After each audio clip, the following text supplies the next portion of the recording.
আসসালামু আলাইকুম। কেমন আছেন সবাই? আশা করছি ভালো আছেন।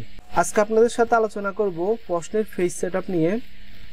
অনেকে প্রশ্নের ফেস সেটআপের যেই ভিডিওটি আছে ওটার মধ্যে অনেক ধরনের মন্তব্য করেন।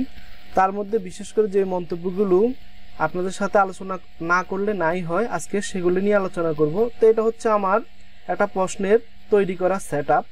তো অনেকে জিজ্ঞেস করেন যে প্রশ্নের ফেস সেটআপটা আমি চতুর্পাশে কতটুকু সাইজ নিয়েছি, তো সেটা দেখাচ্ছি। তা আমার যে মাইক্রোসফট ওয়ার্ডের লেফট সাইডে যে স্কেল বারটি আছে, আমি যদি স্কেল বারে ক্লিক দিই, দেখুন ক্লিক দিলাম, এখানে আমি আমার মার্জিন অর্থাৎ আমি চতুর্পাশের মার্জিনটা টপে 0.5, বটমে 0.5, লেফটে 0.5 এবং রাইটে 0.5। পেপার সাইজ আমি A4 নিয়েছি এবং পেপারটাকে আমি ল্যান্ডস্কেপে সেট আপ করেছি। দেখুন এখানে ল্যান্ডস্কেপ আছে। ওকে, তো এই হচ্ছে আমার পেপারের যেই সাইজটা আছে, এটা আমার চতুর্পাশের সাইজ। এখন অনেকে বেশিরভাগ সময় দেখি প্রশ্ন করেন যে ভাই মিডলের যে স্পেসটা আছে এটা আপনি কিভাবে বাড়ান বা কমান। তো এটা একদম সহজ সিম্পল, কিভাবে আপনি এই মিডলের স্পেসটা আপনি বাড়াবেন কমাবেন। আপনি উপরে যদি খেয়াল করেন যে স্কেল বারটি আছে, স্কেল বারের মিডলে এখানে যে নীল অংশটা আছে, এখানে যদি আপনি মাউসের রাইটে ডাবল ক্লিক করেন তাহলে এখানে কলামসের যে অপশনটা আসবে, এখানে আসার পরে আপনি দেখুন এখানে উইথ আছে, স্পেসিং লেখা আছে। তা আপনি এই স্পেসিং এর মধ্যে আপনি যদি এখানে 0.5 ইঞ্চি আছে, তা আমরা অনেক সময় কি হয় এখানে ব্যাপারটা বুঝাই বলি। যখন আমার রাইট সাইডে 0.5 আছে, লেফট সাইডে 0.5 আছে, তখন আমার মিডলটা আমি যদি 0.8 করে নেই তাহলে প্রশ্নটা আমি যখন মাঝখান বরাবর ভাঁজ দেই তাহলে প্রশ্নটা এক সমানে ভাঁজ সুন্দরভাবে হয়।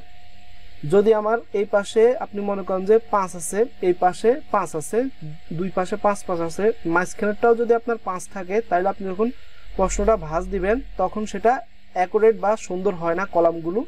তো ওই কলামগুলোকে সুন্দর করার জন্য, প্রশ্নটাকে একটা সুন্দরভাবে গঠনমূলকভাবে দেখা যাওয়ার জন্য যেই কাজটা করি আমরা, মাঝখানের এই স্পেসটাকে আমরা বাড়িয়ে দেই। তো বাড়ানোর জন্য এখানে এই যে আমি কলামের যেই অপশনটা নিয়েছি মিডল বড়, এখানে রাইটে ডাবল ক্লিক করে, তো এটার এখানে যেই স্পেসিং যে অপশনটা আছে আপনি খেয়াল করুন, এখানে 5 ইঞ্চি আছে, এটাকে আমি যদি 8 করে দেই, দেখুন আপনি ওকে, এখন যদি আমি ওকে দিই দেখুন মিডলের যে অংশটা আছে এটা অটোমেটিক বেড়ে গেছে।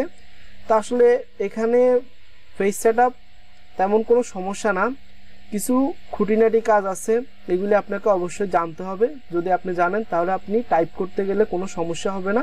আশা করছি বুঝতে পেরেছেন মিডলের যে স্পেসটা আছে এই স্পেসটা আপনি কিভাবে তৈরি করবেন। তো ধন্যবাদ সময় দিয়ে ভিডিওটি দেখার জন্য।